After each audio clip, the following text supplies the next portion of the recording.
ang sikat ng araw sa tondo, sumisingaw ang alikabok mula sa lupa habang naglalakad ang mga batang nakapaa sa makitid na eskinita. Sa isang tabi ng junk shop na amoy grasa at kalawang, naroroon ang isang munting sulok na tinawag ng ilan sa mga tambay na pugad ng bulas. Isa iyong batyang may sirang kulambo, yero sa ibabaw, at ilang karton sa ilalim na tila naging permanenteng tahanan ng isang batang halos di alam ang edad o tunay na pangalan. Hoy bulas, may kalakal ka dyan? Sigaw ng matandang lalaki na nagtitinda ng sigarilyo malapit sa karinderya. Wala po tay mani, kanina pa akong paikot, puro bote lang nakuha ko, sagot ng bata habang inaayos ang bitbit na sako. Bitawan mo nga yung kalokohang yan at humanap ka na ng trabaho. Ilang taon ka na ba, ha? Tanong nito sabay abot ng tinapay na tirang pandesal. Hindi ko po alam. Maikling tugon ng bata sabay kuha sa tinapay. Walang rehistro, walang record, walang birth certificate. Wala ring magulang na maaalala si Arvin kung iyon man talaga ang pangalan niya. Ang tanging alaala niya sa pagkabata ay ang malamig na katawan ng isang babaeng nakahiga sa tabi ng junk shop, nababalutan ng lumang kumot, may dugo sa pagitan ng mga hita. Sa tabi ng babaeng iyon, naroon siya. Bagong silang, umiiyak, walang yakap o pangalan. Simula noon, tinawag siyang bulas ng mga mas nakatatandang batang kalye. Marahil, dahil sa biglaang pagsulpot niya sa buhay ng mga tao sa junk shop, marumi at mabilis, matuto sa lansangan. Hindi siya nakapasok ng eskwela. Umaga pa lang, nasa Quiapo na siya. Dala ang lumang sako, nagsasalok ng bote at lata sa tabi ng mga estero. Mahusay siyang sumingit sa mga traffic sa rekto, lalo na kung may pulis. Likas ang talas ng kanyang mata at bilis ng kanyang paa, bagay na mahalaga para sa batang nabubuhay sa kalsada. Ngunit kahit gaano siya kaingat, hindi siya laging ligtas. Isang gabi habang papauwi mula sa alakal, nadaanan niya ang grupo ng mga kabataang lalaki na may hawak na cellphone. Isa sa mga ito ay lasing at galit. "Hoy, kanina ka pa nakasunod ha?" Sigaw ng isang lalaki habang papalapit. "Hindi po ako," sagot ni Arvin, ngunit huli na. Isang malakas na suntok ang tumama sa kanyang sikmura. Napaluhod siya sa semento. Pumunit ang kanyang labi sa sipa na kasunod. Pinagbintangan siyang nagnakaw ng cellphone. Kahit ilang beses niyang ipaliwanag, walang nakinig. "Walang hiya ka, palaboy ka lang, magaling ka pa." Sa gilid ng mata niya, may ilan pang dumadaan na wala namang ginawa kundi pumikit, umiwas o mabilis na lumakad palayo. Nang matapos ang bugbog, iniwan siya sa eskinita, duguan, nanginginig, ngunit hindi lumuluha. Wala siyang luha. Kinabukasan, muling humawak ng sako si Arvin at bumalik sa lansangan. Ganon ang buhay niya. Bugbog ngayon, kalakal bukas. Ang tanging aliw niya sa gabi ay ang mga kwento ng ibang bata. Tulad ni Mino, isang 7 taong gulang na iniwan sa terminal ng bus. At ni Nene, na may maliliit na lagnat sa gabi pero matapang pa ring nagbebenta ng sampagita sa underpass. "Bulas, anong gusto mong maging kapag may bahay ka na?" tanong ni Mino habang sabay silang nakaupo sa ilalim ng tulay. "Hindi ko alam. Basta, hindi ito," sagot niya habang nakatingin sa ilaw ng malalayong gusali. May isang gabing lumapit siya sa isang pamilyang palabas ng mall para magbenta ng puto. Sa gitna ng pagtanggi ng mga ito, tinanong ng lalaking nakabarong ang bata, "Saan ang nanay mo?" "Wala po." "Tatay?" "Wala rin po." "Pangalan mo?" "Bulas." Tumawa ang babae. "Yan talaga pangalan mo." Tumangulang siya. Sabay yuko at iniabot ang natirang puto kahit hindi bumili ang mga ito. Sa isip niya, kung may pangalan man siya, hindi na iyon mahalaga. Mas mahalaga kung may makakain siya bukas. At bukas ay panibagong araw muli ng paglalakad, panibagong sako, panibagong pakikipagsapalaran sa lungsod na tila wala namang pakialam. Ngunit may bahagi sa kanyang puso na hindi tuluyang tumigas. Tuwing makikita niya ang mga batang nakauniporme sa labas ng paaralan, may mumunting kirot. Tuwing makikita niya ang mga matatanda sa wheelchair, tila may tanong sa kanyang utak. Paano kaya kung may makagawa ng paraan para sila'y makalakad muli? Hindi pa niya alam na daraping ang isang araw, isang sandali, na ang mundo niya at ang mundo ng isang matandang milyonaryo ay magtatagpo. At sa kabila ng dumi ng kanyang kamay, may maitatanim siyang pag-asa na hindi matutumbasan ng kahit anong halaga. Sa ngayon, isa pa rin siyang batang palaboy. Walang pangalan, walang pamilyang maibabalik. Ngunit may puso siyang lumalaban, tahimik, ngunit buo. At doon nagsisimula ang kanyang kwento. Ang buwan ay nakasilip sa makulimlim na talangitan habang binabagtas ni Arvin ang makipot na bangketa ng Ayala Avenue. Sanay na siya sa ganitong mga lugar. Malalaki ang gusali, malamig ang simoy ng hangin mula sa aircon na umaabot sa labas ng mga glass wall at mabibilis ang mga taong laging nagmamadali. Pero hindi siya napapansin. Isa lamang siyang anino sa mata ng mayayaman, isang hamak na batang marumi ang damit at may sako sa balikat. Gabi noon ng Huwebes, tatatapos lang niyang magbenta ng ilang piraso ng basong plastik na may kandila sa isang simbahan sa Makati. Sa halip na humuwi sa silong ng tulay kung saan siya karaniwang natutulog, naglakad-lakad siya sa mga paligid ng hotel, sa pagitan ng mga poste, naghahanap ng pwedeng makain o kahit anong kalakal na naiwan ng mga bisita. Sa tapat ng isang mamahaling hotel, may kakaibang eksenang umagaw sa kanyang pansin. Sa ilalim ng mataas na kisame ng pasilyo ng hotel, may isang matandang lalaki sa wheelchair, naka-Amerikana at may kasamang nurse na naka-uniforme ng puting-puti. Sa tabi ng lalaki ay may bentilador na nakatutok sa kanya, hindi electric fan na tulad ng gamit sa bahay, kundi isang high-tech na malamig na singhal ng hangin. Ang matanda ay tahimik lang na nakatingin sa kalsada. Sa mga dumadaan, ngunit may lungkot sa mga mata nito. Hindi ito tipikal na tanawin para kay Arvin. Kadalasan, ang mga mayayaman ay hindi lumalabas ng hotel na walang sasakyan. Ngunit ito, tila ba naghahanap ng hindi matukoy. Sigurado ka bang walang ibang kailangan, Don Ricardo? Anong ng nurse habang inaayos ang bote ng tubig sa gilid? Umiling lang ang matanda. Marahan parang bawat galaw ay may katumbas na sakit. Hindi alam ni Arvin kung bakit, pero huminto siya sa tapat ng poste at tiningnan ng matanda. Hindi siya takot, hindi rin siya gutom sa sandaling iyon. Sa totoo lang, parang may kakaibang hatak ang presensya ng matandang ito. Maya-maya, may nangyaring hindi inaasahan. Bumaba mula sa gilid ng wheelchair ang maliit na bag ng nurse habang may inaabot ito sa kabilang gilid. Gumulong ito at nahulog sa lapag. At walang sino man sa mga tauhan ng hotel ang tumulong. Agad lumapit si Arvin, inabot ang bag at marahang ibinalik sa nurse. Hindi siya nagsalita, hindi rin humingi ng kahit ano. Salamat, sabi ng nurse, bagamat may kunting alinlangan ang tono. Ngunit hindi yon ang mahalaga. Sa unang pagkakataon, lumingon ang matanda kay Arvin. Sa kabila ng kulubot at maputlang balat, may liwanag sa mata nito. Anong pangalan mo, iho? Tanong ng matanda, mababa ang tinig, parang may halong pagod. Saglit siyang nagdalawang isip. Arvin po. Tahimik ang matanda ng ilang segundo. Iniukit sa isip ang pangalan niya. Mabuting puso ang may dala ng ganyang kilos, ani Don Ricardo. Matagal na akong hindi nakakatanggap ng tulong na walang hinihinging kapalit. Hindi sumagot si Arvin. Umiling lang siya at tumango. Ikaw ba'y taga rito? Tanong pa ng matanda.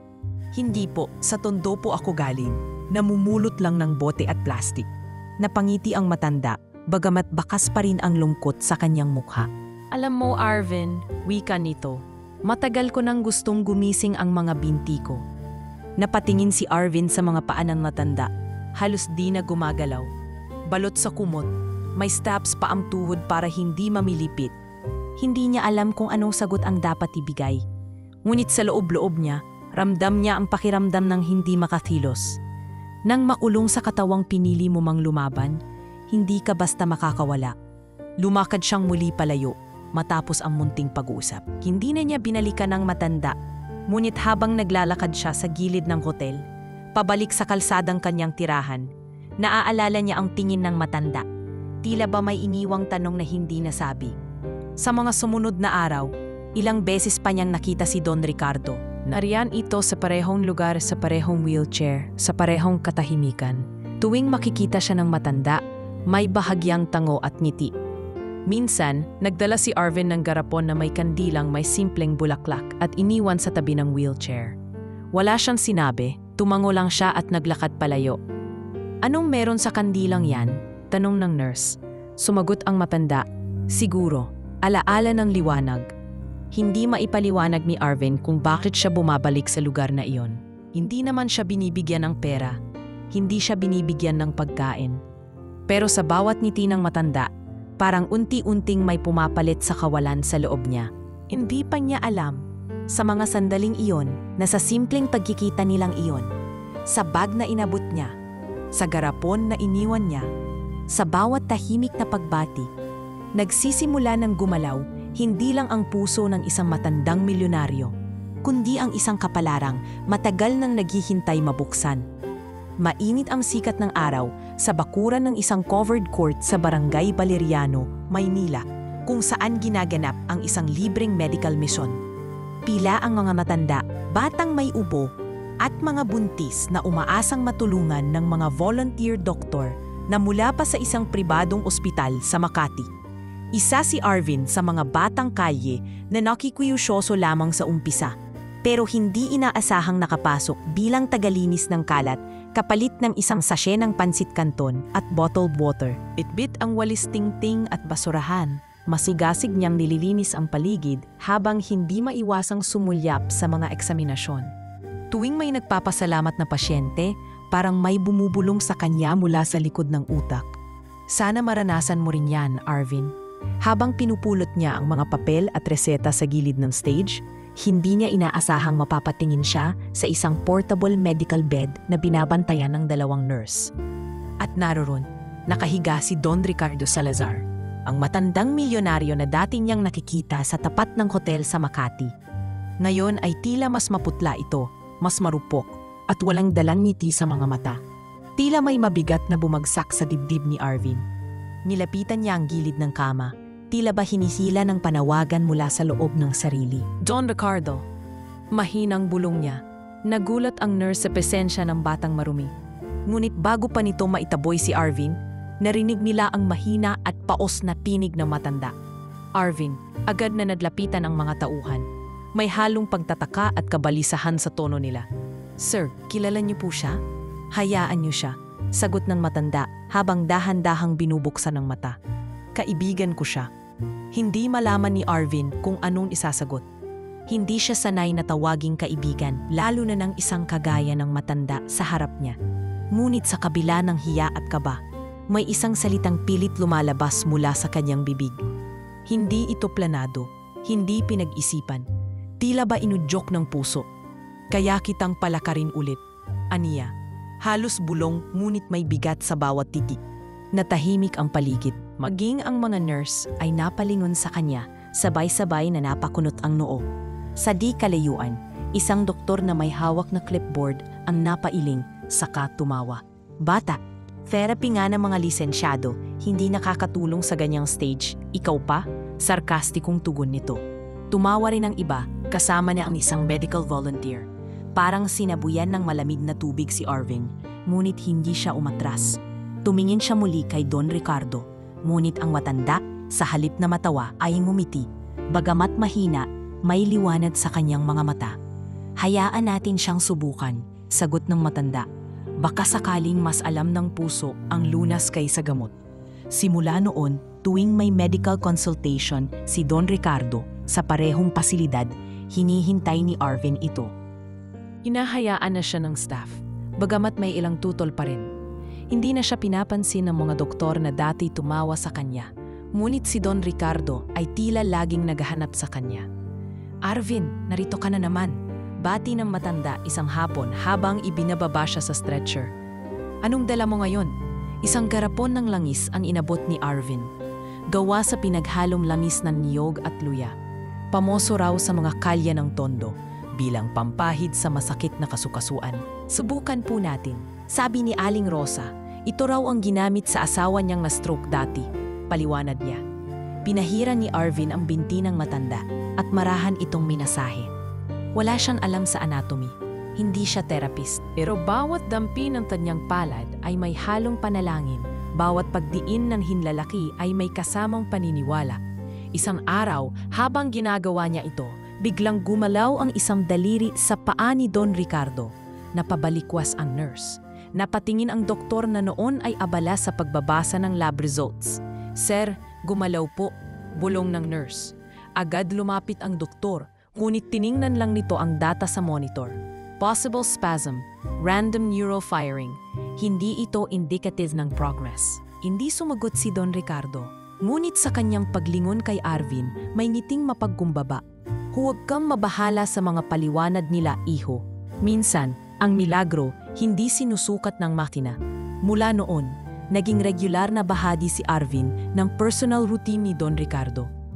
Hindi siya bayad, hindi siya staff. Isa lang siyang batang palaboy, ngunit tila may tiwalang inilaan sa kanya ang matanda. Tiwalang wala nang ibinigay kahit kanino sa nakalipas na 2 taon. Tuwing matatapos ang massage, naupo siya sa gilid ng kama at minsan ay tinutulungan pa si Don Ricardo sa pagbabasa ng lumang dyaryo. Hindi ako marunong magbasa, sabi ni Arvin isang hapon. Gusto mo bang matuto? Tanong ni Don Ricardo. Tahimik na tumango ang bata. Isa iyon sa pinakamatagal niyang lihim, ang pangarap na matuto kahit paano. Simulan natin bukas. Dalhan kita ng aklat para sa mga bata. Isa sa mga turo sa akin ng buhay, hindi lahat ng may dumi sa katawan, marumi ang isipan. At hindi lahat ng walang diploma, walang talino. Walang tugon si Arvin, ngunit sa unang pagkakataon, napangiti siya. Hindi dahil sa papuri, hindi dahil sa aklat, kundi dahil sa pagtanggap. Tila ba sa sandaling iyon, ang batang tinawag na Bulas ay unti-unting nagiging Arvin. Isang batang binibigyan ng pagkakataong magbago, hindi lang ng kapalaran ng iba, kundi ng sarili niyang kwento. Umuulan ng malakas ng gabing iyon, ang mga ilaw sa kalye ay nagsasalamin sa basang semente, habang ang hangin ay malamig at tila may dalang kirot mula sa mga ulap. Si Arvin ay nasa loob ng isang delivery van. Tahimik habang yakap ang sariling sako, basa ang laylayan ng pantalon, at nangangatal ang mga daliri. Sa likod ng van ay naroon rin ang alalay ni Don Ricardo na si Mang Tonyo, isang lalaking nasa late 50s, matigas ang mukha pero may mahinang kilos sa kilos nito. Pasensya ka na iho, wala nang ibang sakay ngayon. Isinama ka ni Don Ricardo. Ayaw niyang iwan ka roon sa ospital. Ani Mang Tonyo, habang pinupunasan ang salamin ng sasakyan gamit ang panyo. Hindi alam ni Arvin kung ano ang mararamdaman. Parang lumilipat ang oras sa paligid niya. Ilang taraw pa lang mula nang una niyang masabi, ang kaya kitang palakarin ulit. Pero ngayon, heto siya, kasama sa sasakyang papunta sa mismong bahay ng isang milyonaryo. Sa kabila ng kanyang kaba, nanatili siyang tahimik. Hindi niya alam kung ito ba'y panaginip o panibagong patibong ng kapalaran. Pagdating sa malaking mansyon sa Forbes Park, napamulagat si Arvin. Ang gate ay bakal na may ukit. Ang driveway ay may ilaw sa gilid na tila mga bituin sa lupa. Pagbukas ng pinto, sinalubong siya ng malamig na hangin at mabangong amoy ng kahoy at bulaklak. Ngunit hindi lahat ng amoy ay mabango. May tensyon sa paligid, parang hindi lahat ay sang-ayon sa presensya niya. Diyan ka muna sa lumang bodega sa likod, utos ni Mang Tonyo. Huwag kang aalis hanggat hindi ka tinatawag. Naiintindihan mo? Tumango si Arvin. Wala siyang ibang alam kundi sumunod. Ang bodega ay luma, pero malinis. May isang lumang panig, basang kumot, at isang electric fan na umiikot ng mabagal. Sa kabila ng kanyang pagod, hindi agad siya nakatulog. Sa labas ng bintana, tanaw niya ang anino ng malaking bahay at ang mga kasambahay na naglalakad-lakad sa loob. Lahat ay may lugar. Lahat ay may pangalan. Siya lang ang dayo. Kinabukasan, inutusan siyang bumili ng ilang gamot sa botika. Bibihira siyang papasukin sa bahay, at kung papasukin man, laging may bantay. Tila isang pasanin sa ilan. Lalo na sa mga kasambahay na halos hindi siya makatingin sa mata. Ngunit sa tuwing dumarating siya sa silid ni Don Ricardo, natutunaw ang lahat ng malamig na pakikitungo. Doon lang siya nagiging tao. Arvin, maaga ka ngayon. Ani Don Ricardo isang hapon habang nagbabasa ng pahayagan. Nag-ikot po agad ako pagkagising. Ayoko pong mahuli sa pagkuha ng gamot nyo. Napangiti ang natanda. Mas masipag ka pa sa mga bayad kong tauhan. Sana marinig yan ni Michelle. Sa unang pagkakataon, narinig niya ang pangalan ng anak ng matanda, Michelle. Hindi pa niya ito nakikita, ngunit batid niyang may hindi maganda sa pagitan ng mag-ama. Hindi po ba siya masaya na gumiginhawa kayo? Tanong ni Arvin habang pinapahid ang langis sa tuhod ng matanda. Hindi agad sumagot si Don Ricardo. Tumingin ito sa kisame, tila nagbibilang ng alaala. Mas mahalaga sa kanya ang negosyo kaysa katawan ng ama niya.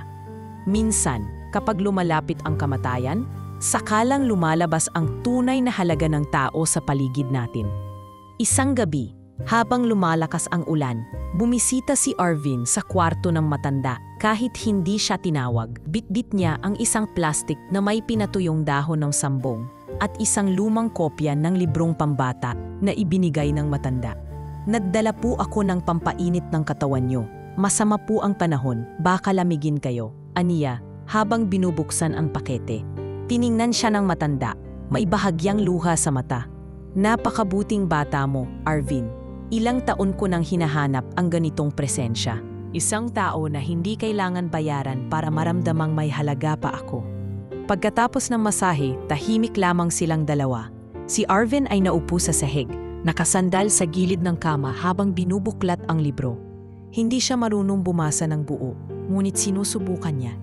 Habang paulit-ulit niyang sinasambit ang bawat pantig, nararamdaman ni Don Ricardo ang paggalaw ng kanyang mga daliri sa paa. Isang malakas na kidlat ang sumambulat sa labas, at kasabay nito'y isang malalim na hinga ang nanggaling sa matanda.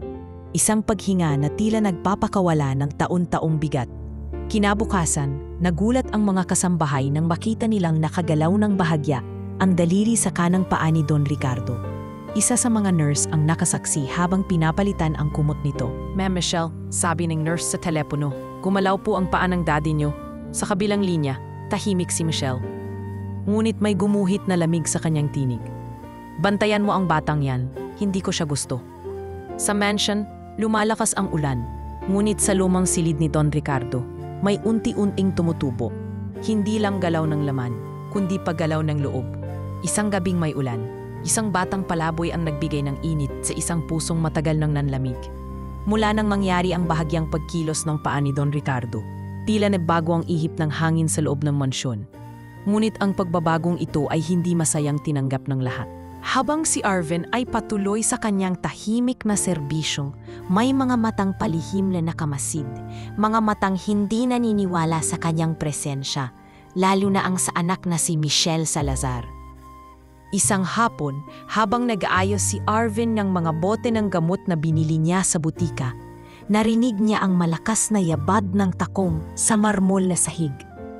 Pormal, malamig at may kasamang bahagyang pangungutya ang boses na sumunod. "Ikaw ba yung batang pinapasok ng papa ko sa kwarto?" Tanong ng isang babae sa likod niya. Paglingon ni Arvin, nakita niya sa unang pagkakataon si Michelle. Maganda ang postura nito, mahigpit ang buhok, matalas ang tingin at tila may hindi maipaliwanag na lamig sa tinig. Hindi siya agad nakasagot, nanatiling nakatayo. Hawak ang paper bag na may gamot. "Oo po, ako po si Arvin," mahinahong sagot niya. "Huwag kang magpaligoy-ligoy. Anong ginagawa mo dito sa loob ng bahay namin?" Itinaas ni Michelle ang kilay. "Pinulungan ko lang po si Don Ricardo. Wala naman po akong ibang intensyon," sagot ni Arvin. Pinilit panatilihin ang respeto sa tono niya kahit ramdam ang tensyon. Isang malamig na titig ang isinukli ni Michelle bago ito lumakad palayo. Ngunit sa kanyang isipan, isang plano na ang unti-unting hinahabi. Sa mga susunod na araw, napansin ni Arvin na tila mas malamig na ang pakikitungo sa kanya ng mga kasambahay. Ang dating mainit na "kumain ka muna bago ka bumalik sa ospital" ay napalitan ng "dyan ka muna sa likod." May mga pagkakataong bigla siyang tinatawagan sa kwarto ni Don Ricardo. Ngunit pagdating niya, sarado na ang pinto at sinasabihang hindi na siya kailangan. Ngunit sa kabila ng malamig na pagtrato, patuloy pa rin si Arvin sa kanyang ginagampanan. Sa tuwing nakakapasok siya sa kwarto ng matanda, tila nabubura ang lahat ng pagod at panlalamig sa kanya. "Alam kong may hindi maganda ang loob ng anak ko sa iyo," sabi ni Don Ricardo habang pinapahid ni Arvin ang mainit na tuwalya sa mga binti nito. "Okay lang po, hindi naman po ako nandito para mahalin niya," sagot ni Arvin. Napangiti ang matanda. "Marunong ka na ring sumagot ah." Ngunit isang araw, nagising si Arvin sa bodega na may 2 security guard sa labas. Isa sa mga ito ang humawak sa kanyang braso at sinabing kailangan siyang samahan papunta sa inner office ng mansyon. Doon niya naabutan si Michelle, nakaupo sa upuang balat, hawak ang ilang piraso ng resibo at isang maliit na bote ng gamot. "Ano to?" sabay pakita ng resibo. "Bakit may nawala sa butika at pangalan mo ang huling kumuha?" Nakakunot ang noo ni Arvin. Wala po akong ninakaw, binili ko po yan. Galing po sa inabot na pera ni Don Ricardo sa akin. Wala akong sinabing pwedeng gumamit ka ng pangalan ng ama ko. Isa kang palaboy, walang karapatan. Matalim na sabi ni Michelle. Ma'am, sorry po kung may pagkukulang, pero hindi po ako magnanakaw. Gusto mo bang ipatapon kita pabalik sa tondo? Sa basurahan kung saan ka kinuha? Singhal ni Michelle. Tahimik si Arvin. Iningnan niya ang babae sa mata, hindi para lumaban, kundi para upakitang hindi siya natatakot. Ngunit bago pa man siya maalis ng bahay, bumukas ang pinto ng opisina. Naroon si Don Ricardo. Tinutulak ang sarili sa wheelchair. Halata ang hirap sa kilos, ngunit buo ang titig. Anong ginagawa niyo sa bata? Tanong nito. Mababa ang boses, ngunit matalim ang tinig. Papa, he's been stealing. Hindi ako bulag, Michelle. Nakita ko ang ginawa niya para sa akin. Kung may isang tao sa bahay na tunay na may malasakit, hindi ikaw yon. Siya. Tumahimik si Michelle. Sa unang pagkakataon, napahiya siya sa harap ng sariling ama. Marahang lumapit si Don Ricardo kay Arvin at sa harap ng lahat, sinubukang igalaw ang kaliwang paa. Mula sa pagkakatuwid nito ay bahagyang umangat ang sakong. Halos kalahating pulgada lamang. Pero sapat para mapamangha ang mga kasambahay. Sapat para mapahinto sa salita si Michelle. Walang ibang nakagawa niyan sa akin, kundi ang batang yan. Kung may marapat na manatili sa bahay na ito, siya yon. At kung sino man ang may dapat umalis, tumingin siya kay Michelle. Ikaw yon. Pagkatapos ng pangyayaring iyon, hindi na muling hinusgahan si Arvin sa loob ng mansyon. Ngunit hindi rin naging madali ang mga araw na sumunod. Patuloy ang paninira sa kanya, hindi na lantaran, ngunit mas mapanlin lang. Ang mga nurse at doktor ay sinabihan ni Michelle na huwag masyadong paniwalaan ang mga sinasabing pag-unlad. Ipinapalaganap na ang lahat ng kilos ni Don Ricardo ay dalalan ng muscle reflex o phantom response. Walang scientificong batayan. Ngunit sa bawat araw na lumilipas, lalo lang lumalalim ang tiwala ng matanda kay Arvin. At sa tuwing siya ay nag-iisa sa bodega, si Arvin ay umiiyak hindi dahil sa sakit, kundi sa bigat ng hindi paniniwala ng mundo sa kanya. Alam niyang may pagbabago, alam niyang may pag-asa. Pero bakit tila hindi ito sapat para sa mga taong mas piniling tumingin sa kanyang maduming damit kaysa sa liwanag na kaya niyang ibigay? Ngunit hindi siya tumigil, hindi siya umatras. Dahil sa puso niya, alam niyang ang tunay na lakas ay hindi nasusukat sa kung anong sinasabi ng may diploma o impluwensya, kundi sa tibay ng loob ng isang batang minsang tinawag lang na basura. Ang mga araw ay patuloy na umikot sa mansyon ni Don Ricardo, ngunit kasabay ng unti-unting paggaling ng matanda ay ang lalong pagdilim ng mga mata ng mga taong ayaw maniwalang totoo ang pagbabagong nagaganap. Isa na rito si Nurse Verna, ang matagal ng medical aid ni Don Ricardo na dati malapit kay Michelle. Isang umaga, habang inaayos ni Arvin ang mga kagamitan sa therapy corner ng silid ni Don Ricardo, pumasok si Nurse Verna na may hawak na logbook at isang maliit na plastic container na walang laman. Arvin, maanghang ang tono ng kanyang boses. Ikaw ba ang huling gumamit ng gamot na ito kagabi? Napatingin si Arvin sa botelya. Kilala niya ito, isa sa mga muscle relaxant na tinuturo sa kanya ni Don Ricardo kung paano isaayos ang dosage sa tuwing kinakailangan sa therapy. Pero hindi siya ang huling humawak nito. Hindi po ako ang huli. Nakita ko pong kayo ang naglagay niyan sa drawer bago ako lumatas kagabi. Mahinahong sagot ni Arvin.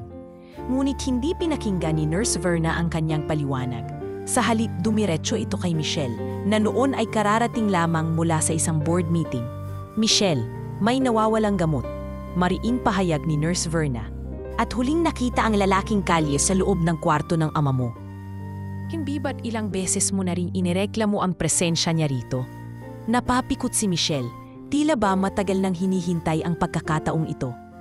Pagod na akong paulit-ulit na sabihan si Papa tungkol sa batang yan. Kung hindi siya magnanakaw, baka nagpapanggap lang talaga siyang banal para makuha ang tiwala. Dapat nang alisin yan. Nang araw ding iyon, habang naglalagay si Arvin ng mainit na kompres sa binti ni Don Ricardo, pinatawag siya ni Michelle sa veranda ng bahay. Nandoon ang ilang mga kasambahay at si Nurse Verna. Tila ba isang silid na puno ng hatol bago pa magsimula ang paglilitis. Arvin, panimula ni Michelle. Pinagkatiwalaan ka ng tatay ko. Pero may mga ulat na may mga gamot na nawawala tuwing ikaw ang duty. May mga kasambahay ding nagsasabing minsan kang nakitang may hawak na envelope mula sa drawer ni Papa. Napatingin si Arvin sa paligid. Wala siyang kakampi sa mga sandaling iyon. Wala rin si Don Ricardo. Wala siyang magawa kundi ipagtanggol ang sarili gamit ang tanging armas niya, katotohanan. Hindi ko po ninakaw ang kahit ano.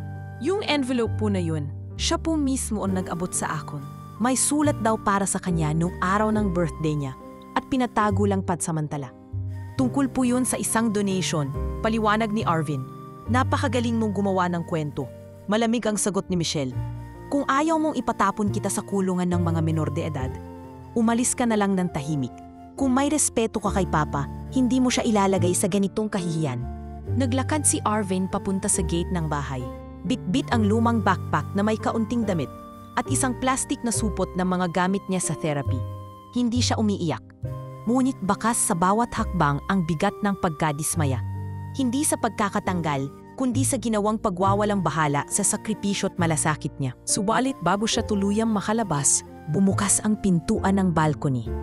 Lumabas si Don Ricardo, tangan ang tungkod at nakatayo. Mahina, nanginginig pero malinaw sa mata ng lahat. Nakatayo siya sa sarili niyang paa. Arvin!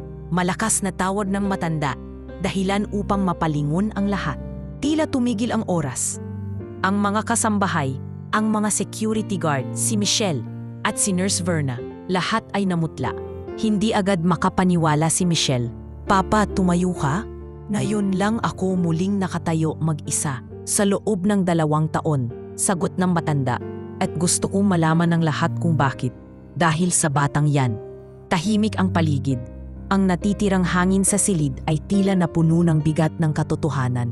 Wala sa inyong lahat. Walang nurse. Walang doktor, walang anak kong abala sa pagtaas ng presyo ng condo units. Ang nagpalakas sa akin. Siya lang, isang batang pinili kong pakinggan. Kahit walang diploma, kahit galing sa kalsada. Dagdag ni Don Ricardo habang lumalapit sa hagdanan, tinutulungan ng isang bodyguard. Hindi makagalaw si Michelle. Wala ring naruutos. Ngunit ang katahimikan ng lahat ay tila pumalit sa lahat ng galit na binuon niya laban kay Arvin. Sa gabing iyon, inawag ni Don Ricardo si Arvin sa kanyang silid. Tahimik ang dalawa habang pinapahid ni Arvin ang langis sa tuhod ng matanda. Pasensya ka na, iho. Hindi ko agad napigilan ang galit ng anak ko. Matagal ko nang alam na hindi siya sang-ayon sa presensya mo. Mahinang wika ng matanda.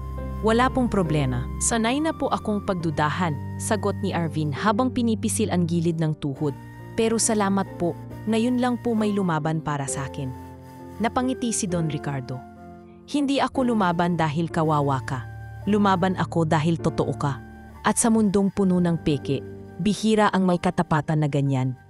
Sa labas ng bintana, kita ang pagtila ng ulan. Ila ba matapos ang malalim na bagyo? May sinag na dahan-dahang bumababa. At sa liwanag na iyon, nakaukit na sa loob ni Arvin ang isang panibagong katotohanan na hindi mahalaga kung saan ka nagmula, kundi kung paano may piniling maging totoo sa gitna ng mundo ng paninira. Makalipas ang ilang linggo mula sa pangyayaring muntik siyang mapatalsik, si Arvin ay tuluyan ng naging bahagi ng pang-araw-araw na buhay sa mansyon. Hindi na siya pinakikialaman ng mga nurse at kasambahay. Kahit si Michelle ay bihirang lumabas ng kanyang silid, at kapag nagkakasalubong man sila ni Arvin, isang malamig na tingin na lamang ang ibinabato nito. Wala nang mga binitiwang banta, ngunit nananatiling mabigat ang presensya. Isang umaga, habang tinutulungan ni Arvin si Don Ricardo na mag-unat ng mga binti, tinanong siya ng matanda, Arvin, natututo ka bang magbasa sa mga libro natin? Napayuko ang binata. Ila na pahiya. Kaunti lang po. Hirap pa rin po akong unawain yung mga mahahabang salita, pero pinipilit ko pong ulitin hanggang maintindihan. Napangiti si Don Ricardo, saka inilabas mula sa ilalim ng kanyang kama ang isang lumang libro ng mga alphabet. Makapal ang alikabok sa takip nito. Ginamit ko yan noon sa panganay kong apo. Nasa abroad na siya ngayon pero baka makatulong sa'yo. Maingat na tinanggap ni Arvin ang libro. Tila bang nakahawak siya ng isang bagay na mas mahalaga pa sa pagkain. Salamat po. Hindi ko po alam kung kailan pero gusto ko pong matutong magbasa ng maayos. Gusto kong makaunawa hindi lang ng letra kundi ng mundo. Simula noon tuwing gabi sa kanyang maliit na silid sa lumang bodega. Binubuklat niya ang mga pahina ng libro sa ilalim ng ilaw ng maliit na desk lamp na bigay ni Don Ricardo. Sa kabila ng lamok at init, hindi siya tumigil sa pag-aaral. Pinagtuunan niya ng pansin ang bawat letra, bawat patinig at katinig.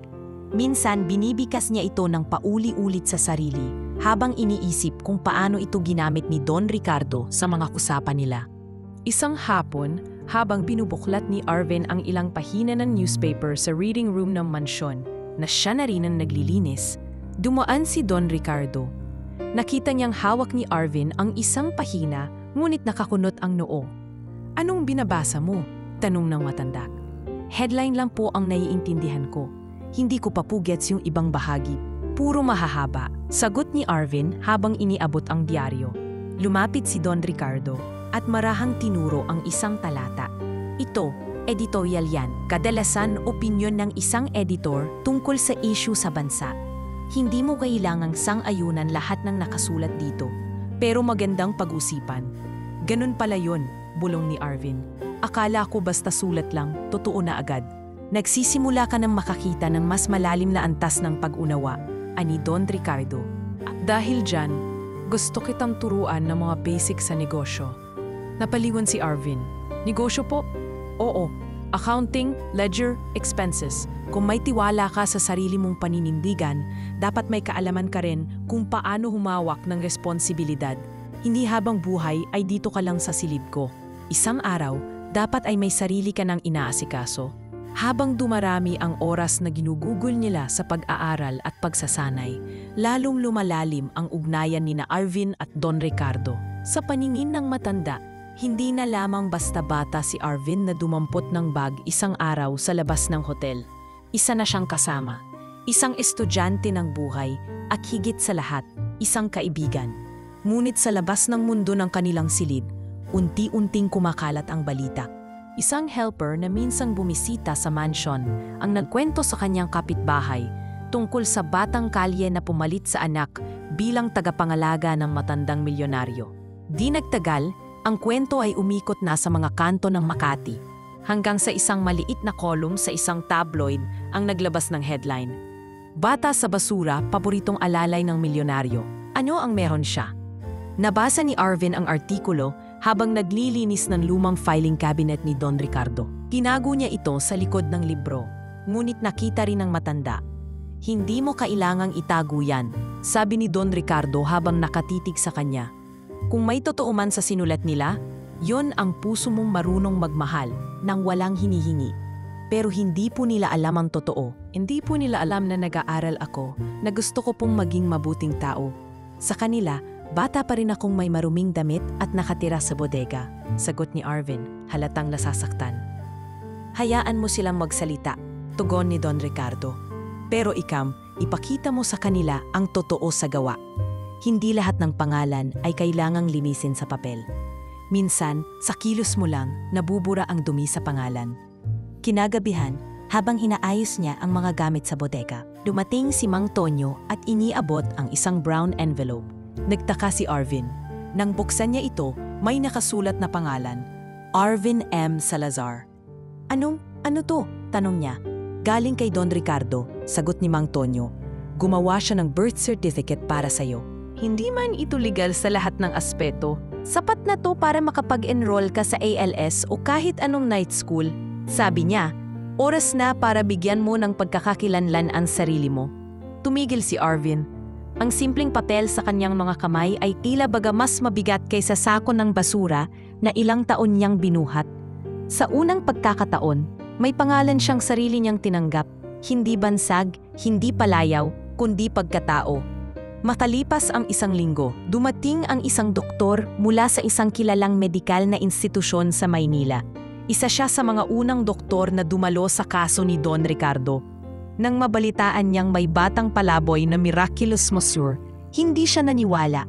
Ngunit hindi rin siya nakatiis na hindi alamin ang buong katotohanan. Sa unang pagkikita nila, tiningnan nito si Arvin mula ulo hanggang paa. "Ikaw ba yung bata?" tanong nito. "Opo, ako po si Arvin." Tahimik ang doktor. Tumingin kay Don Ricardo, saka muling tiningnan si Arvin. "May offer ako.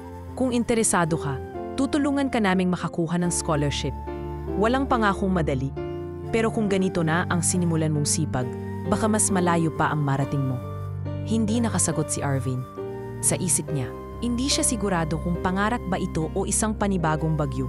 Pero sa puso niya, isa lang ang malinaw. Marumi man ang kanyang kamay sa lumang langis at pawis, malinis ang puso niyang may layuning hindi kailanman para sa sarili lamang. At doon, sa lumang bodega, isinilang ang isang pag-asa. Hindi lang para kay Arvin kundi para sa maraming batang tulad niya, na ang maruming palad ay kayang magtanim ng panibagong bukas. Ang mga araw ay dahan-dahang naging linggo. At sa bawat pagdaan nito, tila may kabaligtaran na nangyayari sa katauhan ni Don Ricardo. Habang tumatanda ang mundo sa paligid niya, siya naman ay tila bumabata, hindi sa pisikal na anyo, kundi sa paggalaw ng katawan, sa pagbangon ng loob, at higit sa lahat sa muling pagbukas ng mga panaginip na dati pinaniniwalaan niyang nilamon na ng paralysis. Isang umaga, habang nasa therapy session si Don Ricardo, sa maliit na gym na ipinatayo sa loob ng compound, may kakaibang sigla ang kilos nito. Sa halip na palagian niyang iangat ang kaliwang paa sa tulong ng therapist, nagawa niyang itulak ito paunahan ng bahagya na hindi inaasahan ng sinuman sa silid. "Nakita mo ba yon?" tanong ng physical therapist na si Doc Elmo kay Arvin habang kinukumpirma ang galaw. "Opo, Doc, hindi po yon muscle twitch lang. Ako po ang nagsabi sa kanya na abutin ang dulo ng rubber mat." At ginawa niya. Masiglang sagot ni Arvin. Hawak pa rin ang tuwalya sa balikat ni Don Ricardo. Hindi nagpahayag ng opinyon si Doc Elmer, ngunit kita sa mukha nito ang tahimik na pagkamangha. Sa kabila ng siyensiyang kinagisnan niya, may mga kilos na hindi kayang i-explain ng libro. Pagtatapos ng session, habang nagpapahinga sa wheelchair si Don Ricardo, tinapik niya si Arvin sa balikat. "Alam mo, Arvin, nitong mga huling araw, mas gusto ko na ikaw ang magturo sa akin kesa sa mga bayad kong therapist." Napangiti si Arvin. "Hindi po kasi ako therapist. Kaya hindi ko po kayo tinitingnan bilang pasyente. Pinitingnan ko po kayo bilang isang taong gustong maniwala ulit sa sarili." Ilang araw makalipas, isang truck ang pumarada sa harap ng mansion. Mula rito, bumaba si Antonio. May dalang mga kahon at papel na tila mga bagong gamit. Nang tanungin ni Arvin, sinabi nitong inutusan siya ni Don Ricardo na bumili ng gamit sa school supply store. "Para raw sa'yo," ani Mang Tonyo, iniabot ang malaking eco bag. Pagbukas ni Arvin, naroon ang isang bagong sapatos, ilang notebook, lapis, eraser, ballpen at pares ng school uniform. Hindi makapagsalita si Arvin. Hawak-hawak niya ang isang notebook na may pangalan niya sa label, Arvin Salazar, Grade 7, Literacy and Values Education Program. "Makakapasok na ako?" tanong niya, hindi makapaniwala. May nakausap na si Don Ricardo sa public school sa kabilang barangay. Ipinakita niya yung birth certificate mo. Pinayagan ka nilang mag-enroll kahit late ka na. Sabi ni Don Ricardo, walang batang mahuhuli kung ang puso niyang natututo ay nauuna. Tahimik na tumulo ang luha ni Arvin habang marahang hinaplos ang tela ng uniforme. Hindi ito mamahalin, hindi ito bago. Sa kanya, isa itong sagisag ng tagumpay. Isang bagay na minsan niyang pinangarap sa gabi ng ulan habang giniginaw sa ilalim ng tulay. Sa unang araw ng kanyang pagpasok, sabay pa rin niyang tinutulungan si Don Ricardo tuwing hapon. Sa umaga, nagsusuot siya ng uniforme, dala ang backpack at sumasabay sa mga batang papunta sa paaralan. Halata ang pagkailang ng mga kaklase niya sa una, lalo na't kitang-kita sa anyo niya ang pagiging mas matanda kaysa karaniwan. Ngunit sa kanyang pananahimik, sa kanyang pagrespeto sa bawat guro at sa galing niyang makinig, unti-unti siyang tinanggap.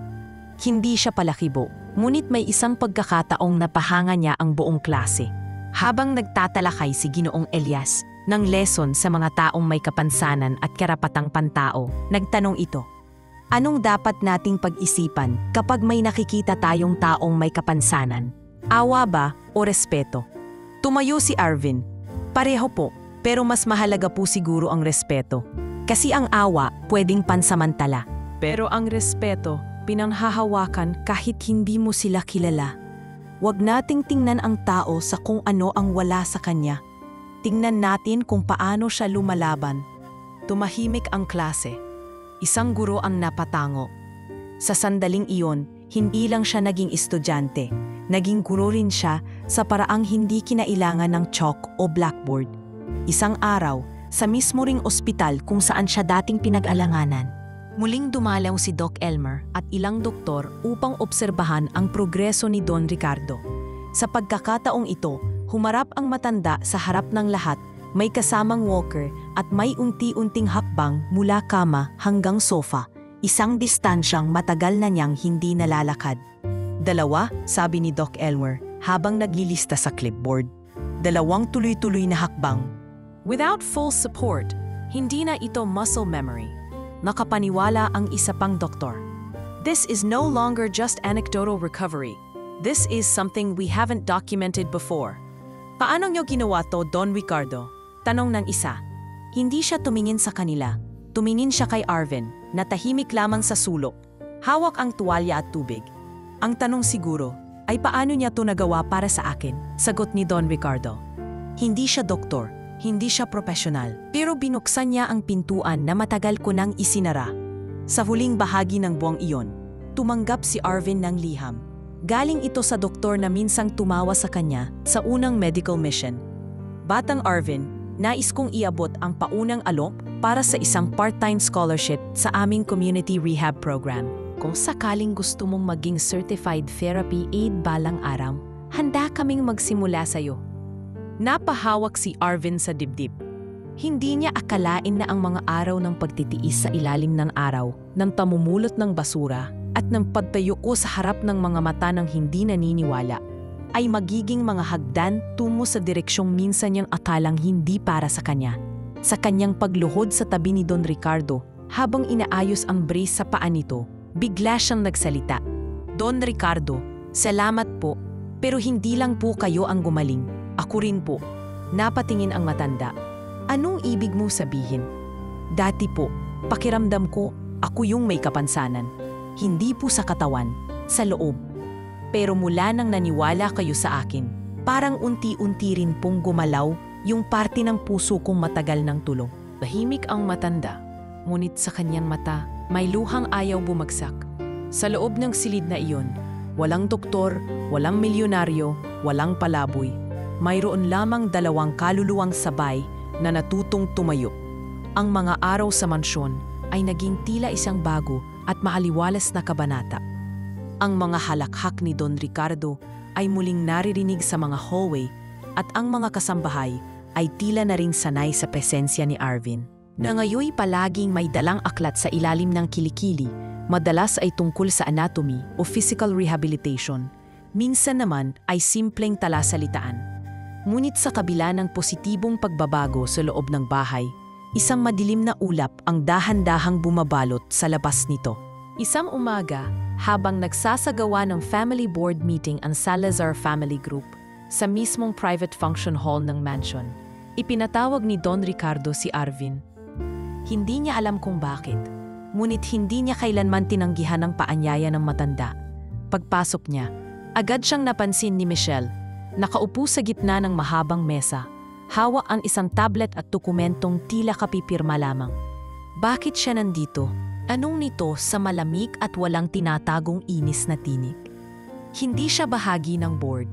Tumango si Don Ricardo mula sa kabilang dulo ng mesa, gamit ang kanyang tungkod upang bumangon.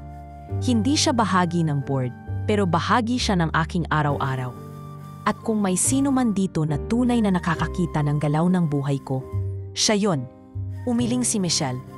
Tay, please, amay natong drama. May usaping legal tayong nilalatag dito. Hindi to charity meeting. Lumingon si Don Ricardo sa sekretarya sa likod niya. Pakita lang nga ang bagong itinalaga kong tagabasa ng minutes ng meeting. Sir, effective immediately, Mr. Arvin Salazar, Sabay sabing may kaba ang sekretarya na halatang hindi sanay sa pangalan. Bumagsak ang tingin ng lahat kay Arvin. Hindi siya nagsalita, ngunit ramdam niyang hindi na ito karaniwang araw.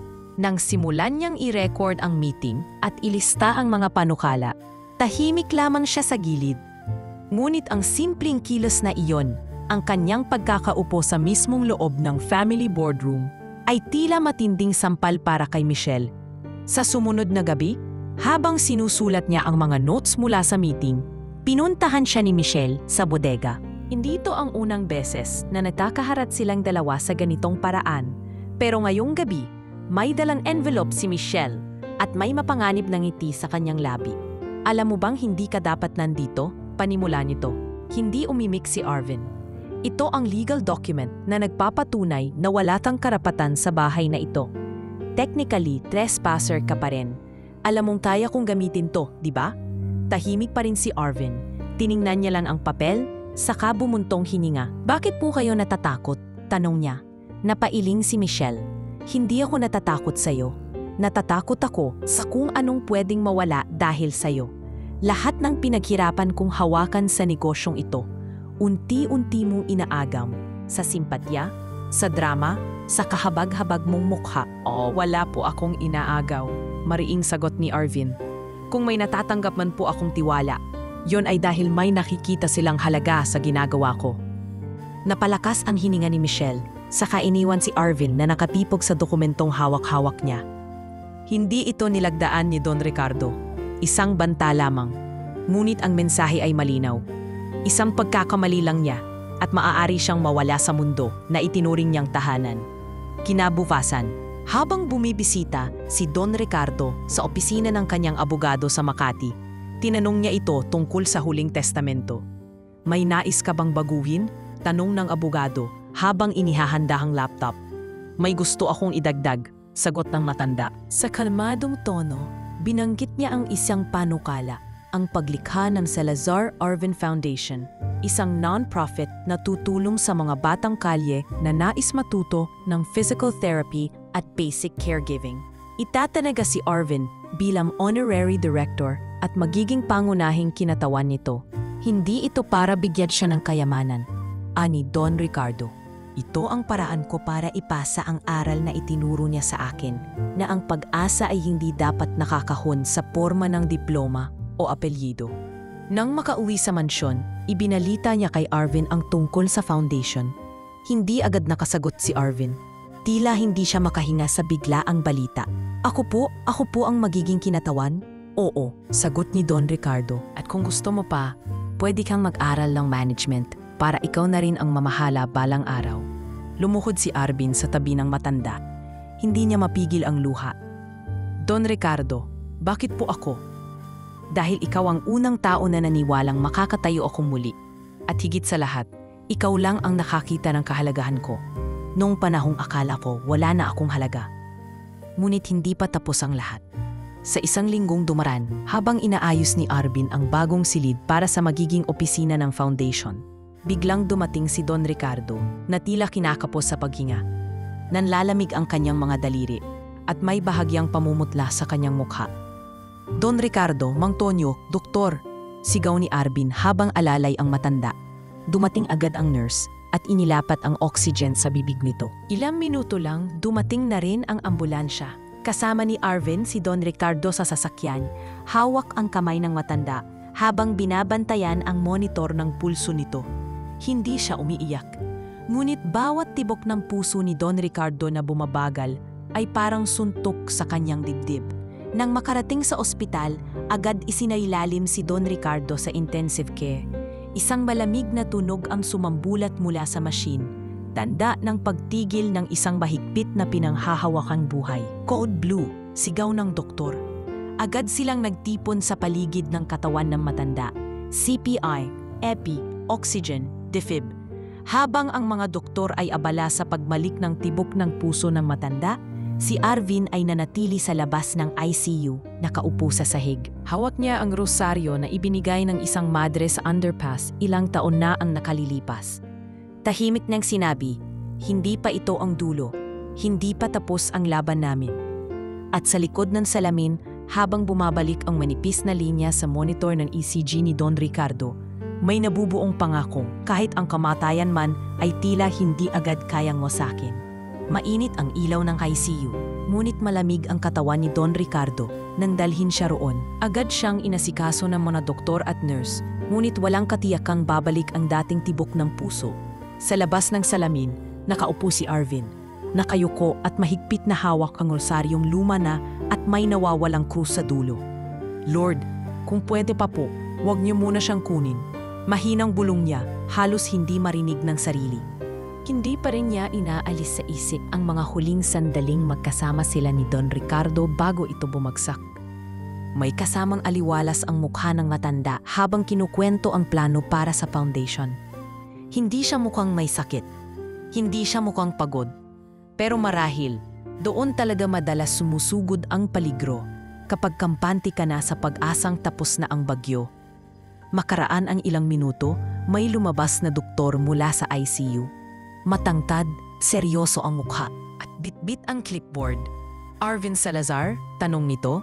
Tumayo si Arvin, halos matanggal ang pagkakakapit sa rosaryo. Ako po. Tumigil ang puso ni Mr. Salazar sa loob ng 2 minuto. Pero nabalik din namin. Stable siya ngayon pero kailangan pa rin ng masusing monitoring. Hindi paligtas. Tumamo si Arvin kahit nanginginig ang tuhod. Pwede ko po ba siyang makita kahit sandali? Sandali lang. Isa ka sa authorized visitor sa listahan niya. Pero pakiusap, huwag mong pagod ang pasyente. Sa loob ng ICU, halos hindi siya makahinga. Ang mga makina ay sunod-sunod ang tunog, beep, tick, hum, lahat ay may dalang takot. Si Don Ricardo ay tila natutulog lamang. Ngunit ang bawat hina nito ay may tubo at kontrolado ng respirator. Lumapit si Arvin sa gilid ng kama. Dahan-dahang inilapat ang palad sa nangingitim na kamay ng matanda. Don Ricardo, hindi pa po tapos to. Hindi niyo pa po na itatayo ng buo ang foundation. Hindi ko pa po natatapos ang unang libro ko. Hindi ko pa po kayo na ihahatid sa huling hakbang na yon, yung kaya nyo nang tumayo, nang walang sinumang umaalalay, walang sagot, wala ring galaw. Ngunit isang luha ang marahang gumulong sa pisngi ng matanda, at doon naunawaan ni Arvin. Gising siya, nakikinig, nilalabanan ang dilim. Pagkalabas ni Arvin ng silid, agad siyang tinawag ng isang abogado na nakaitim at may hawak na folder. Ikaw ba si Arvin Salazar? Tanong nito. Opo, bakit po? Inutusan akong pumunta rito ni Don Ricardo habang nasa Constancy pa siya nung nakaraang linggo. May inamyendahan siyang bahagi ng kanyang huling testamento. Pinirmahan at notaryado ito in the presence of his physician at 2 witness. Binuksan ng abogado ang folder at pinakita ang dokumento. Ikaw ang itinalaga niya bilang executor ng Salazar Arvin Foundation. At kung sakaling hindi siya makabangon sa loob ng 60 araw, ikaw ang pansamantalang tatayong tagapangasiwa. Hindi makapaniwala si Arvin. Napatitig siya sa papel, saka napaupo. Pero hindi ko po alam ang lahat ng tungkol sa pagpapatakbo ng foundation. Nag-aaral pa lang po ako. Alam niya yon. Pero naniniwala siyang hindi lahat ng may diploma ang may kakayahan. At hindi lahat ng may kakayahan ay dapat palampasin. Makalipas ang 2 araw, isang kagulat-gulat na insidente ang nakunan ng CCTV sa loob ng ICU. Habang nagsasagawa ng light limb massage ang isang nurse sa binti ni Don Ricardo, pumasok si Arvin at binati ang matanda. Don Ricardo, aniya, may guest po kayo sa TV News. Sabi po nila, baka raw hindi totoo ang paggaling nyo at baka daw kami lang ang gumagawa ng palabas. Hindi niya inaasahang may mangyayari. Ngunit sa mismong sandaling iyon, sa harap ng CCTV at ng nakatinging nurse, bahagyang gumalaw ang binti ni Don Ricardo. Hindi ito pag-angat na buo, ngunit may umangat na tuhod, 1 pulgada ang taas. Sir, gumalaw ang tuhod niya, sigaw ng nurse. Nakita niyo ba yun? Agad nilang tinawag ang mga doktor. Paulit-ulit na pinanood ang footage, at sa bawat ulit, pare-pareho ang reaksyon. Hindi ito muscle spasm, hindi ito involuntary jerk. Ito ay aktibong pagtugon sa pandinig. Isang neurologist ang nagsabi. Kung ito ay talagang deliberate motor command, this contradicts our entire prognosis. At doon nagsimula ang pagkagulat ng buong ospital. Hindi lang dahil sa himala ng pagkilos, kundi dahil sa mismong batang itinuturing nilang simpleng alalay, si Arvin Salazar, ay siyang nasa tabi ng pasyente sa bawat sandaling may progresong nangyayari. Kinabukasan, tumawag ang isang TV station upang kunan ng panig si Arvin.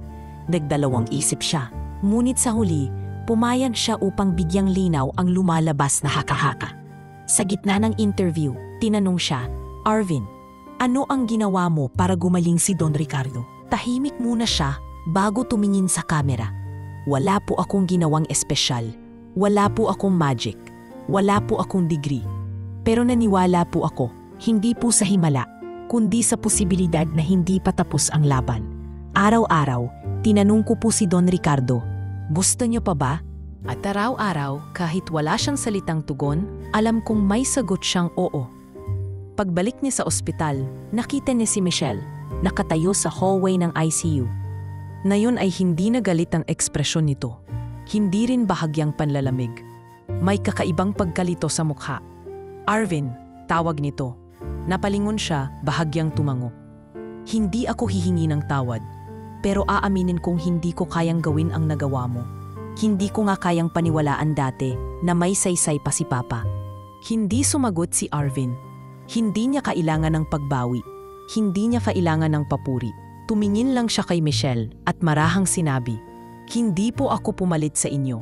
Wala pong pwedeng pumalit sa anak ng isang ama. Pero ako po, sinubukan ko lang maging kasama niya nung iniwan na siya ng paniniwala ng lahat." Sa gabing iyon, habang nakaupo siya sa tabi ng kama ni Don Ricardo, muling bumulong si Arvin. "Gusto ko lang pong malaman niyo, kahit hindi niyo ako marinig, hindi ko po kayo iiwan." At saglit na katahimikan, sumunod ang isang bahagyang pitik ng daliri ni Don Ricardo. Hindi ito malakas, ngunit sapat para muling makapagsimula.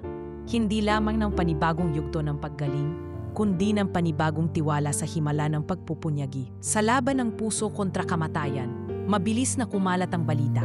Mula sa maliit na ospital sa Makati hanggang sa mga online platforms, headline sa social media at balita sa umaga, iisa ang tema. Milyonaryong may sakit gumalaw uli matapos ang taon ng pagkakaparalisa dahil sa isang batang palaboy.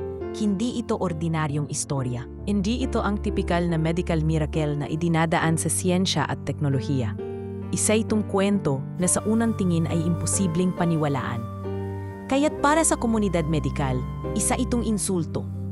Para sa media, isang scoop. Para kay Arvin, isang bigat na hindi niya hiningi. Sa tulong ni Don Ricardo, pinatawag ang mga piling miyembro ng medical na komunidad upang harapin ang issue sa pamamagitan ng isang press conference. Ginawa ito sa conference hall ng ospital mismo, kung saan unang naitala ang paggalaw ni Don Ricardo sa tuhod. Dumating ang media. Marami ang kinatawan mula sa mga tanyag na ospital. Naroon ang mga doktor na dati tumawa sa batang nagsabing, "Kaya kitang palakarin ulit." Ngayon, sila na mismo ang humarap sa katotohanang may isang bagay silang hindi naintindihan. Isa-isang ipinirensa ang mga medical records bago at pagkatapos ng mga session kay Arvin, video ng progress, at mga scan na nagpapakitang may renewed motor activity ang lower limb neurons ni Don Ricardo. Lahat ay sumasalumat sa nauna nilang diagnosis, irreversible paralysis. Unang nagsalita si Dr. Rafael Ignacio, isang kilalang neurologist na unang tumingin kay Don Ricardo noong unang taon ng kanyang kondisyon. "Bilang doktor, pinanghahawakan namin ang ebidensya at proseso, ngunit sa kasong ito, wala kaming paliwanag. Ang galaw na ito ay hindi bunga ng gamot, hindi rin mula sa iniresetang therapy. Ito ay resulta ng non-traditional intervention at hindi ako proud na sabihin, hindi namin yon pinaniwalaan noon." Lumingon ang doktor kay Arvin na tahimik lamang sa gilid ng entablado. Ang batang ito sa kabila ng kawalan ng diploma, walang pera, walang pangalan, ay nagbigay ng resulta na hindi namin nakamit sa 2 taon. Tumahimik ang buong hall, maging ang ilang mga doktor na dati tumatawa habang pinagtatawanan si Arvin. Ngayon ay nakatungo, namumutla. Hindi dahil sa kahihiyan lamang, kundi dahil sa takot. Takot sa ideyang posibleng may mga taong mas may malasakit kaysa sa kanila at hindi saklaw ng sistemang pinaninindigan nila. Pagkatapos ng presentasyon, Tumayo si Don Ricardo, naka-wheelchair pa rin, ngunit mas matibay na ang katawan. Sa kabila ng edad at karamdaman, mariing nagsalita ito.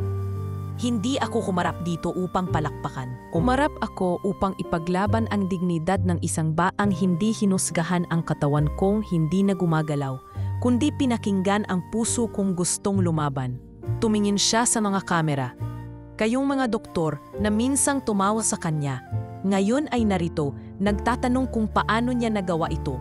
Ang tanong, bakit hindi ninyo tinanong noon pa? Kung hindi siya tinanggihan, marahil matagal na akong tumayo.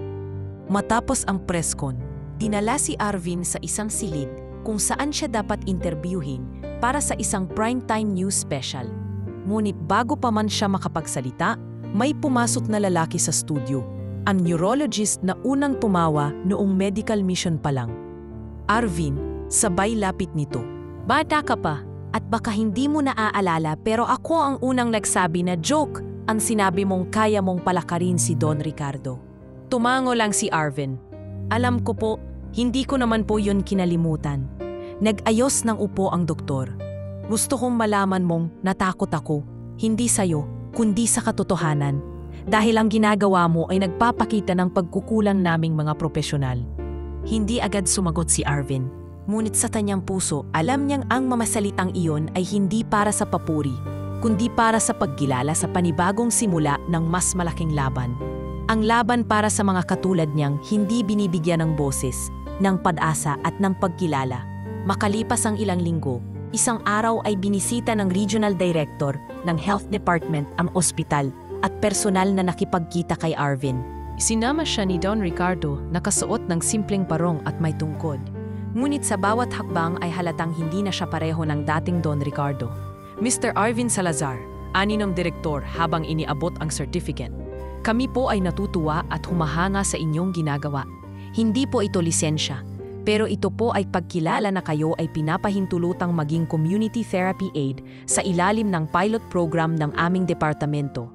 Napaluha si Arvin, hindi dahil sa papel na kanyang tinanggap, kundi sa mensaheng sinasabi nito. Hindi na siya palaboy sa tingin ng mundo. Isang gabi, habang nagpapahinga sila ni Don Ricardo sa beranda ng mansyon, pinagmasdan nila ang malamig na langit. Tahimik lang si Arvin habang ang matanda ay dahan-dahang iniunat ang kanyang paa sa maliit na stool sa harap niya. Alam mo Arvin, ani Don Ricardo, sa unang araw na binulong mo sa akin ang kaya kitang palakarin ulit, akala ko ay kabaliwan yun. Akala ko rin po, tugon ni Arvin, bahagyang natawa. Pero hindi ka tumigil, hindi ka nagtanong kung kailan. Basta naniwala ka. At dahil sa'yo, pati ako naniwala ulit. Don Ricardo, kung hindi niyo rin po ako pinaniwalaan noong una, baka hanggang ngayon, takot pa rin po akong lumapit sa kahit sinong hindi ko kahuri. Hindi mo kailangan ng kapareho para umunlad, Arvin. Kailangan mo lang ng taong handang makinig. At simula ngayon, ikaw na ang magiging tinig para sa mga hindi pinakikinggan. Habang humihiip ang malamig na hangin, napansin nilang nasa gate ang ilang batang palaboy na karaniwang nangangalakal sa labas ng village. Pinalapit ni Arvin ang isa, nagpakilala at iniabot ang tinapay at tubig. Kaya mong lumaban, bulong niya sa bata. At kung gusto mong matutong magmasahe, turuan kita. Hindi niya alam, pero sa bawat taong tinutulungan niya ngayon, dumarami ang mukha ng mga dating walang nakikita sa kanya. Ngayon, sila naman ang natatakot sa hindi nila naiintindihan ang kapangyarihan ng paniniwala. Kahit galing ito sa isang batang minsang tinawag lang na basura ng lipunan.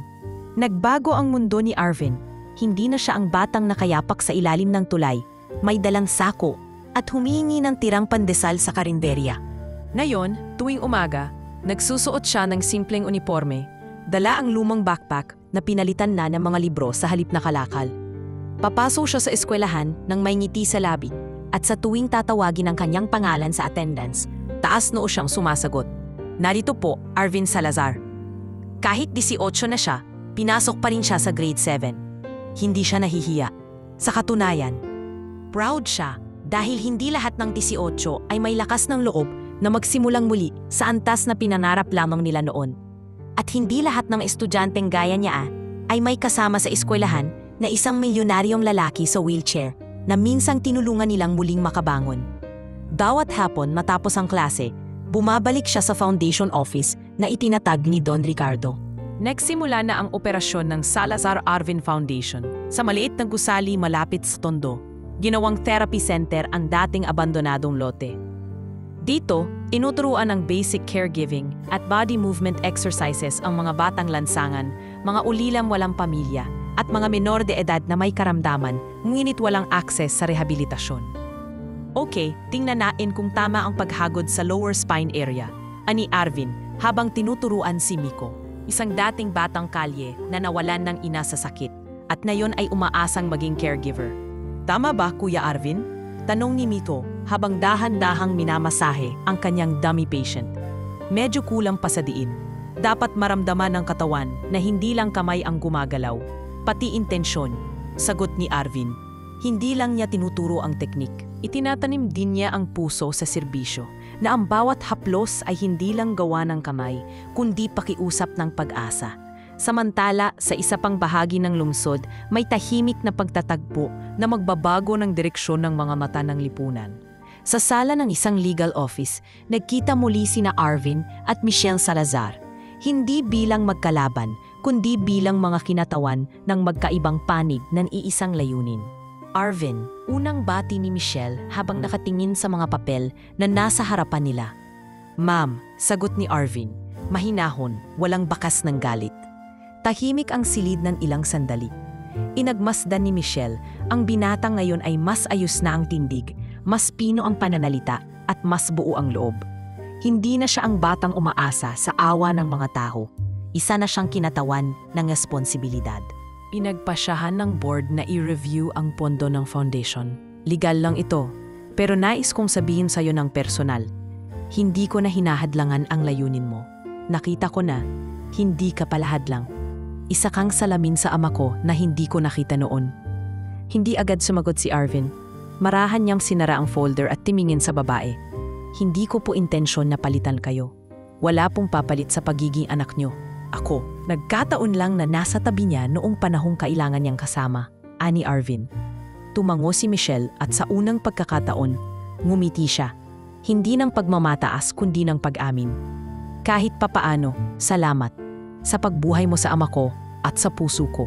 Lumipas ang buwan. Sa isang seminar tungkol sa trauma healing and community therapy for underprivileged youth na inorganisa ng isang NGO, inimbitahan si Arvin bilang guest speaker.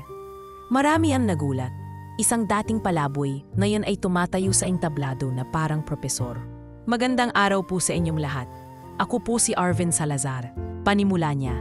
Habang binabasa ang ilang bullet points sa papel, halatang kabado ngunit buo ang tinig. Naranasan ko pong masaktan, hindi lang sa katawan, kundi sa loob. Yung sakit na hindi kayang gamutin ng gamot o ng plaster. Yung sakit na galing sa tingin ng mga taong hinusgahan ka na wala kang mararating. Tahimik ang audience. Pero sa bawat taong naniwala sa akin, tulad ni Don Ricardo, naghilom ang sugat. At natutunan kong hindi kailangan ng titulo para gamutin ang isang tao. Minsan ang kailangan lang ay pakinggan sila at hawakan ng totoo. Palakpakan, ilang luha, at mga tanong pagkatapos ng programa na hindi na humantong sa kung ilang taon siya sa kalye, kundi kung paano siya makakasama sa mas malawak na network ng community care sa bansa. Sa isang ordinaryong araw sa foundation, habang inaayos ni Arvin ang mga logbook, tinawag siya ni Don Ricardo. Nasa veranda ito ng gusali, nakatingin sa mga batang nag-e-ensayo ng basic massage techniques. Arvin, wika ng matanda, naisip mo na bang magsulat ng libro tungkol sa kwento mo? Hindi po ako manunulat, sagot ni Arvin. Hindi mo kailangang maging manunulat para magsalaysay ng totoo. Ang kailangan mo lang ay puso at alaala. Tumango si Arvin. Kinagabihan, sinimulan niyang isulat ang Sa Tuhod ng May Lakas. Isang librong hindi lang tungkol sa muling paglalakad ni Don Ricardo, kundi sa paghakbang ng isang batang minsang hindi pinangalanan, patungo sa buhay na siya mismo ang bumuo. Ang araw ng kanyang graduation sa ALS program ay dumating din. Nasa entablado siya, nakasuot ng puting polo, may medalya sa liig. Sa harap ng auditorium ay si Don Ricardo, nakaupo. Ngunit na yon ay tumayo gamit ang sariling walker at lumapit sa kanya. Magkaharap sila sa entablado. Maraming mata ang nakatingin, ngunit para kay Arvin, isa lang ang mahalaga. Ang ngiting binigay ni Don Ricardo. Ito ang pinakamatibay mong hakbang, Arvin, bulong nito. Hindi po ako mag-isa, sagot niya. At habang palakpakan ang buong entablado, sa likod ng auditorium, may batang kalye na tahimik na nanonood. Marumi ang damit, gutay-gutay ang tsinelas. Lumapit ito kay Arvin habang palabas siya sa exit. Kuya, mahinang tawag ng bata. Kaya ring po kitang palakarin ulit.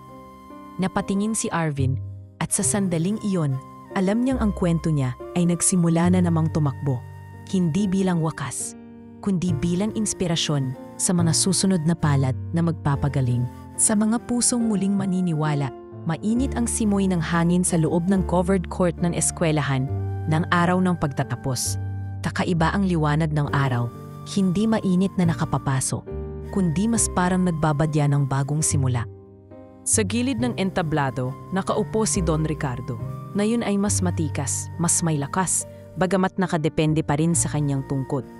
Hindi na siya isinusulong sa wheelchair. Nakalakad siya, unti-unti man, patungo sa kanyang kinauupuan. At yun na mismo ay himala sa paningin ng mga naroroon. Ang speaker sa silid ay nag-anunsyo.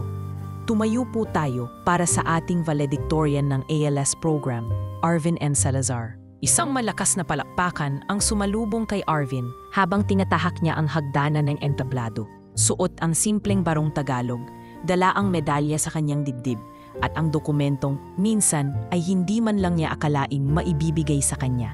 Isang diploma. Pagharap niya sa mga guro, isa-isang binati siya ng mga ito.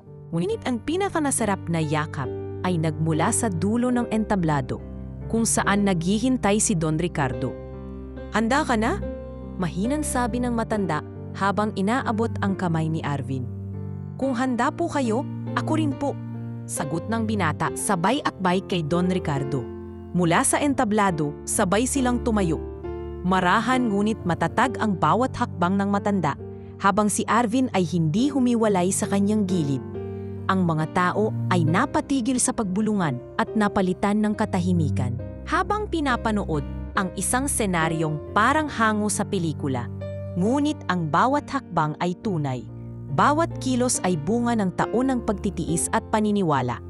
Pagkaraan ng seremonya, naupo sila sa gilid ng maliit na hardin sa loob ng eskwelahan. Inilabas ni Arvin ang isang notebook, ang manuskripto ng kanyang librong sa tuhod ng may lakas. Natapos mo na pala, ani Don Ricardo, habang binubuklat ang pahina. Hindi pa po fully edited, pero gusto ko pong ilafhala. Hindi po para sumikat, kundi para maipasa sa iba yung paniniwalang sinimulan natin. Sagot ni Arvin. Siguraduhin mong may larawan natin na naglalakad sa entablado. At yung eksena ng garapon na may kandila, yan ang di dapat mawala. Tumawa si Arvin. Paano niyo po naalala yon? Hinding-hindi ko malilimutan ang unang beses na pinili mong bigyan ako ng liwanag, kahit wala kang kahit ano. Makalipas ang ilang buwan, naging certified therapy aide si Arvin sa ilalim ng Community Rehabilitation Program ng Department of Health. Binigyan siya ng pwesto sa isang maliit na ospital sa Tondo, kung saan siya rin mismo ang nagpasilang ng kauna-unahang Therapy and Hope Corner, isang espasyong bukas para sa mga batang may kapansanan na walang kakayahang magbayad ng regular na physical therapy sessions.